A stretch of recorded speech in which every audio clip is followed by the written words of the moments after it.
இப்போ வந்து நாம் உண்ணுகிற உணவு இருக்குல்ல, அதில் அலட்சியம் இருக்குன்னு வச்சுக்கோங்களேன். அதில் அழிவை தருகிற விஷயம் இருக்குது. நாம் உண்ணுகிற உணவு நமக்கு நோயை தருவதாக இருக்கிறது அப்படின்னா என்ன ஆகும் அப்படின்னா, முதல்ல வந்து நம்மளால் ஒரு லட்சியத்தோடு இருக்க முடியாது. நமக்கு அலட்சியம் வந்துவிடும்.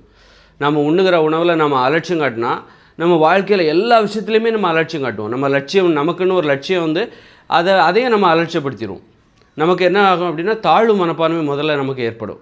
அந்த லட்சியம் இல்லைனாலே நமக்கு தாழ்வு மனப்பான்மை ஏற்படும். ஏன் லட்சியம் இல்லைன்னா தாழ்வு மனப்பான்மை ஏற்படுது அப்படின்னா, லட்சியம்னா முதல்ல என்னன்னு நம்ம நல்லா தெரிஞ்சுக்கணும்.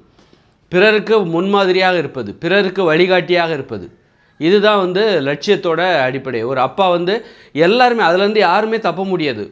பிறருக்கு நீங்கள் வழிகாட்டியாக இருக்கணும். அப்போது வந்து நம்ம ஒரு முன்மாதிரியான ஒரு வாழ்க்கை வாழணும்.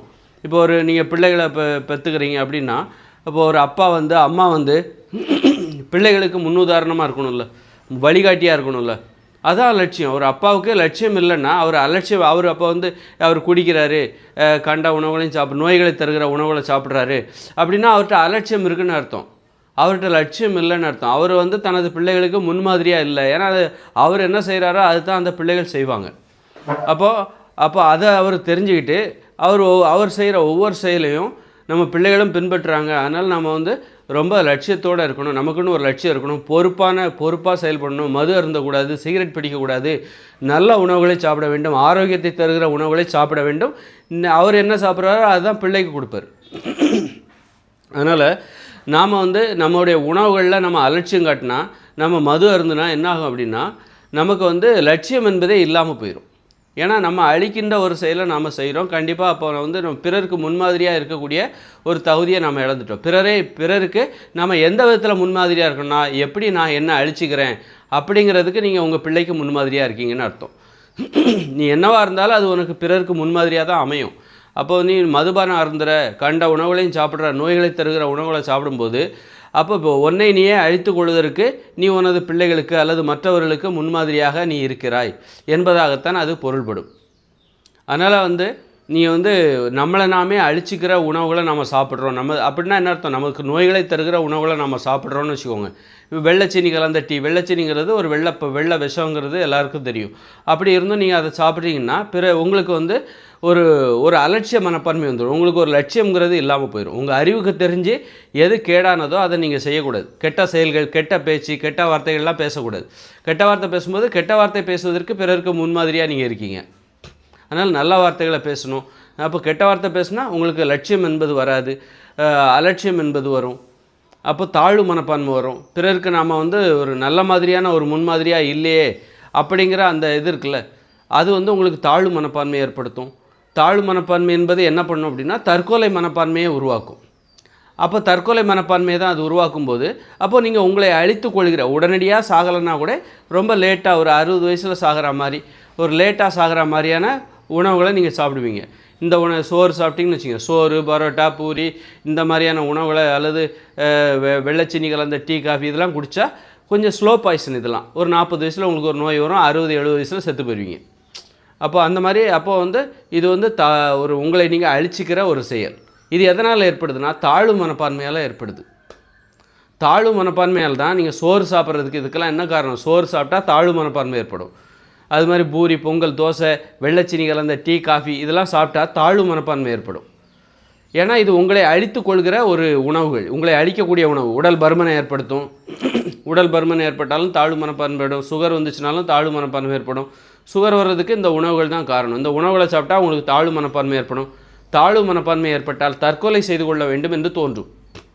குற்ற உணர்ச்சியாக இருக்கும், வெளியில் முகங்காட்டுறதுக்கே கூச்சமாக இருக்கும். தற்கொலை செய்து கொள்ள வேண்டும் என்று தோன்றும் போது திரும்பவும் நீங்கள் இந்த சோறை சாப்பிடுவீங்க. ஏன்னா உடனடியாக தற்கொலை பண்ணிக்கிட்டுனா ரொம்பவும் தாழ்வு மனப்பான்மை வந்தால் தான் உடனடியாக தற்கொலை பண்ணிக்கணும். இது ஸ்லோவாக தற்கொலை, அந்த ஒரு மைல்டாக ஒரு தாழ்வு மனப்பான்மை. அதனால் மென்மையான ஒரு தற்கொலை முயற்சி. இந்த உணவுகளை சாப்பிட்டா உங்களுக்கு வந்து அலட்சிய மனப்பான்மை, தாழ்வு மனப்பான்மை ஏற்படுமா? அப்போ தற்கொலை மனப்பான்மை ஏற்படுமா?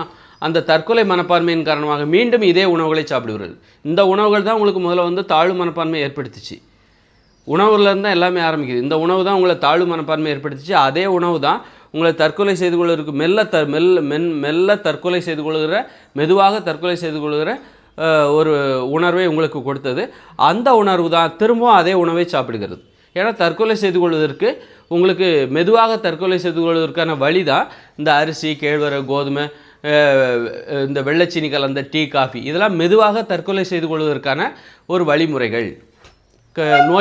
நோய் மூலமாக நோய் உங்களை சாகடிச்சிடும். அப்போ நமக்கு ஒரு லட்சியங்கிறது இருக்காது, அலட்சியம்தான் இருக்கும். அதனால் உங்களுக்கு லட்சியம் என்பது இருக்கணும், எல்லாருக்கும் சாதிக்கணும்னு தோணுது. ஆனாலும் எல்லாராலையும் ஏன் சாதிக்க முடியல அப்படின்னா அதற்கு காரணம் இந்த மாதிரியான உணவுகள் தான் காரணம். உணவை மாற்றுங்க, உங்களுக்கு லட்சியம் என்பது உருவாகிடும். உயர்வு மனப்பான்மை உங்கள் அறிவுக்கு தெரிஞ்சு அழிவை தருகிற எந்த செயலையும் நீங்கள் செய்யாதீங்க. அதாவது உணவாக இருந்தாலும் சரி, கெட்ட வார்த்தைகள்லாம் அழிவை தரும். அதுபோல் கெட்ட செயல்கள், கெட்ட பழக்க வழக்கங்கள், கெட்டவர்களோடு பழகுவது, அதுபோல் கெட்ட உணவுகளை சாப்பிடுவது, இந்த அரிசி, கேழ்வரகு, கோதுமை, இதெல்லாம் கெட்ட உணவுகள், நோய்களை தருகிற உணவுகள். அதுதான் நோய்களுக்கு காரணம். நோய் வந்தோடனே என்ன சொல்கிறாங்க, அதெல்லாம் சாப்பிடாதீங்கன்னு சொல்கிறாங்க.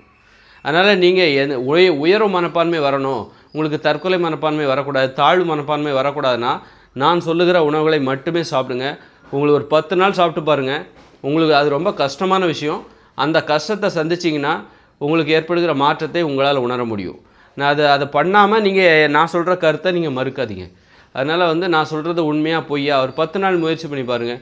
காய்கறிகள், பழங்கள், கீரைகள், கிழங்குகள், பயிர்கள், பருப்புகள், கடலைகள், காளான், இலைத்தலைகள், இதை தான் மனிதர்கள் சாப்பிடணும். இதுதான் மனிதர்களின் உணவு. இதை சாப்பிட்டால் மட்டும்தான் நமக்கு உயர்வு மனப்பான்மை வரும். இதை சாப்பிட்டால் மட்டும்தான் நமக்கு நோய்கள் வராது. அப்போ தான் நமக்கு லட்சியம் என்பது ஏற்படும். நம்மை அழிக்கக்கூடிய உணவுகள் அல்ல இது. நான் இப்போ சொன்னது நம்மை பாதுகாக்கக்கூடியது, பிறருக்கு முன்மாதிரியாக இருப்பதற்கு உங்களை தகுதியானவர்களாக மாற்றக்கூடிய ஒரு உணவு தான் இது. அதனால் இந்த உணவு சாப்பிட்டிங்கன்னா உங்களுக்கு தன்னம்பிக்கை வரும், ஒரு தாழ்வு மனப்பான்மை என்பது சுத்தமாக போயிடும். அதனால் மாமிசம் சாப்பிடாதீங்க. மீன், முட்டை, தயிர், மோர், பால், வெண்ணெய், நெய், அரிசி, கேழ்வரகு, கோதுமை, இதெல்லாம் சாப்பிடாதீங்க. இது எல்லாமே தாழ்வு மனப்பான்மையை ஏற்படுத்தக்கூடியது, அவமானத்தை ஏற்படுத்தக்கூடியது, குற்ற உணர்ச்சியை ஏற்படுத்தக்கூடியது. இதெல்லாம் நோய்களை ஏற்படுத்துகிற உணவுகள் அப்படிங்கிறத நான் சொல்லிட்டு இந்த வீடியோ நான் முடிச்சுக்கிறேன்.